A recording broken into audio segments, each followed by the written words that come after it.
Welcome to 3 metal drumming mistakes that you don't want to make. Okay, let's be real here. Metal drumming is tough. It's fast, it's intense, and it requires a ton of skill and endurance to play.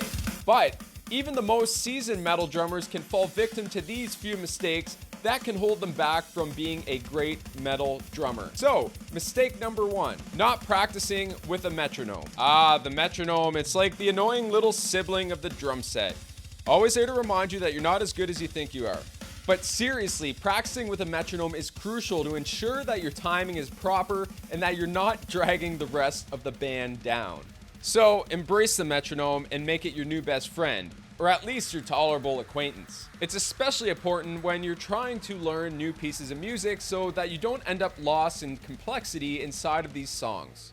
Mistake number 2 is not paying attention to your stick grip. Your stick grip is super important, and a lot of drummers overlook this because if you find that you're losing control or you're getting weak really fast and you're getting fatigued in your playing, it's likely because your grip is off or you're just gripping the stick too tight. Now, there are several ways to grip your drumstick, and how you choose to do that is really going to depend on the style and the music that you're playing. The most common grips are traditional grip and match grip, which is just basically your left and your right hand are mirroring each other's grip. Now, regardless of what grip you're using, it's really important to understand that we don't need to grip the stick too tight because that's going to cause fatigue and we're going to lose control in our drumming. Overall, paying attention to your stick grip is an important part of drumming. And it's worth taking the time to practice it so you can develop proper stick grip and get back to focusing on playing music. Mistake number 3. Not working on your footwork.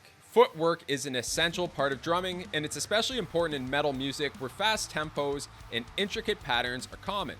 Strong, precise footwork is necessary to keep up with the demands of the music and to execute complex foot techniques such as double bass drumming and heel toe techniques. It is important to practice your footwork separately from your hands because you want to develop muscle memory and coordination with your feet. One way I like to do that is to practice different techniques and exercises with my feet along with a metronome so that I can get them nice and strong on their own. Now, don't forget, it's also important to practice this stuff along with music and loops so that you can incorporate it into music because after all, what's the point of all this stuff if we're not putting it and implementing it into songs and music? In addition to practicing techniques, we're also going to focus on building speed, control, and endurance with our feet.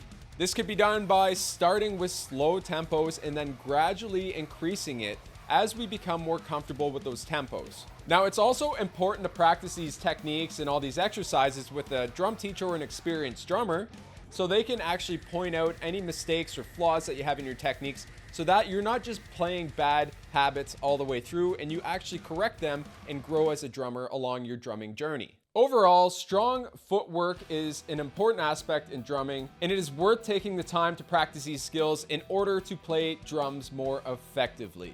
By avoiding these common pitfalls and putting the time and effort into practicing with a metronome, working on your stick grip and your foot technique, you can become a more skilled and confident metal drummer. Keep at it with time and dedication. You'll be headbanging your way to being a sick drummer in no time.